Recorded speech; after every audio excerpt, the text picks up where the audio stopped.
Welcome to One Word a Day. I'm Sophia, your pilot into the universe of Chinese. Let's continue.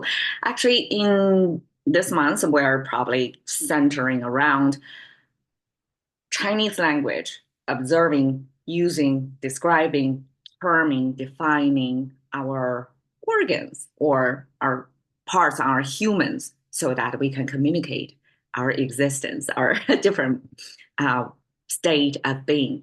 口 is one of the most commonly used, not only commonly used, but um, it's pretty versatile versus the English sense of mouse, because English sense of mouse is just mouse. Chinese, we use the mouse to represent speaking, to represent your verbalization, and also to represent co. As your consumer, you have, because food security was a big thing back then in agrarian society. So mouse actually used as a sense of individual, both as a consumer or consumption unit and as a production, as actually production not by labor, not by muscles, but production by thought, by speaking out. And if you can leave your mark through history, by leave your words, like through poems, into this language, that's like a huge accomplishment. Okay, so anyways, mouse. This is the about 2000 years ago rendering, and I have long been, romanticizing the way it's I mean, it's expressed visually. I said this is about, opening, right? It's mouth, and you have up tilted corners as if you're smiling all the time. But I mean, as I know, Chinese are not smiling all the time. We are pretty much, I guess, face neutral, except that I'm too expressive on my face. But for the most part, Chinese are straight facers. And so this does not necessarily mean smiley face. It's just an easy entry to make the connection, to remember how it was written, even if in today's simplified and traditional rendering simply it's a box. I mean, how boring is that? Why our mouth symbol in contemporary language became like a crater box? You know, is that because China, made in China, export is the main thing? So we have to put a container out there to symbolize our mouth versus traditional, this upward corner, and today's is downward points in there. That's a major distinction. Later on, I found out has nothing to do with our physical mouth. Actually, it is a container, but it's not our mouth. It's a pot. Back then, in cooking utensil that have two handles sticking out, and cooking utensil, I guess, in a food security was a big concern time. Food represent big deal for the whole for survival, right? So when you have a food container, that enough is going to make you smile. Or the food container actually is associated with eating, with dining.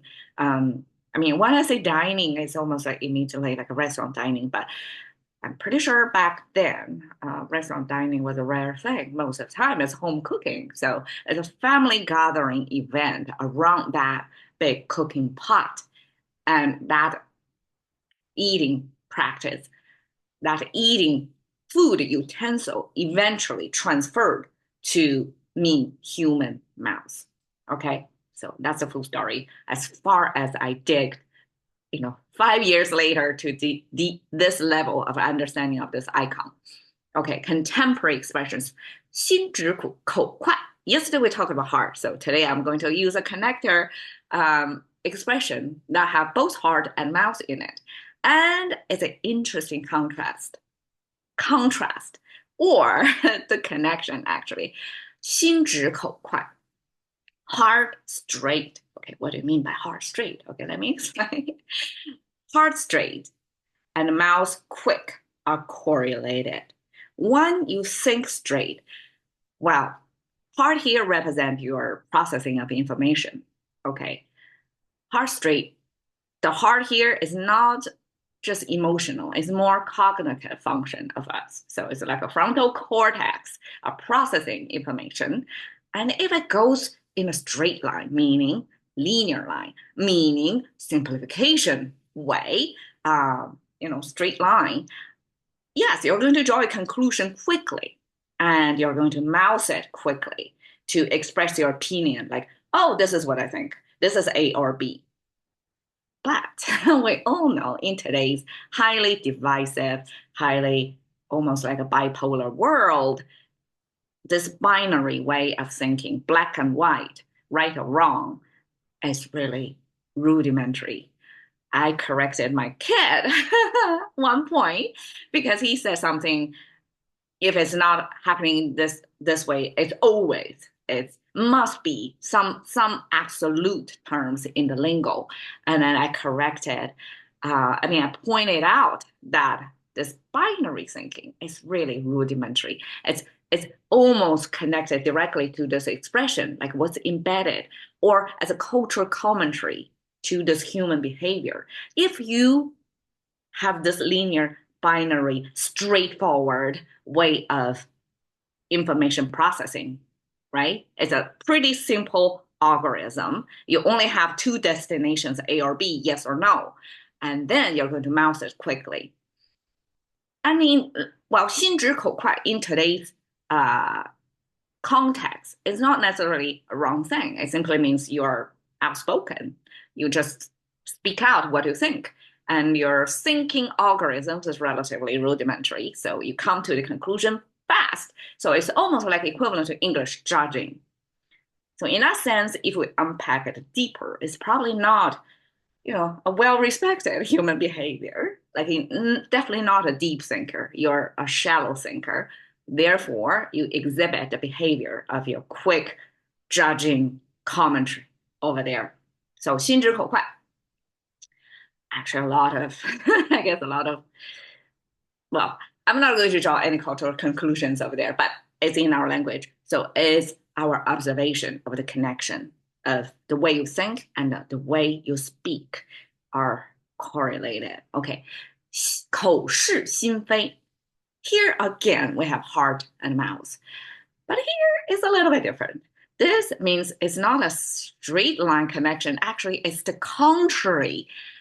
Because the mouth, yes, meaning you're saying yes, but your heart, no, means you don't think this is a good idea, but you still say yes.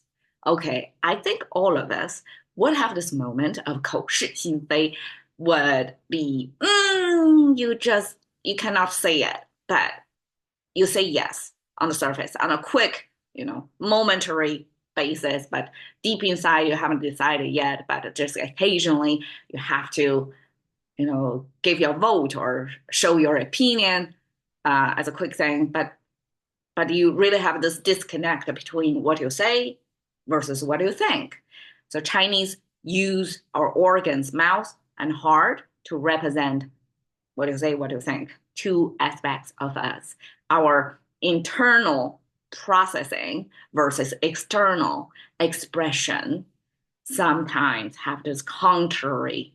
And especially, we don't have a 口非心是 actually. We have 口是心非, meaning people pleasing is a real thing. For many times, we heart want to say no, but our mouths have to say yes in that occasion. And it's almost like our default autopilot behavior. So 口是心非 is in our language. 封口费, seal mouth speak. Just by this literal translation, can you guess what that is? It's hush money. So Chinese do have our hush money expression called 封口费. And in that case, hush, in English, we just show the hush, like demonstrating hush. And then you expect whoever you're demonstrating to repeat your practice of being hush. Versus in Chinese, 封口 is pretty almost like forced on you. Your mouth got sealed like a 封口. It's more forceful in that contrast to English hush money. Okay, so there you go. Mouth. Thank you for your time. See you another day.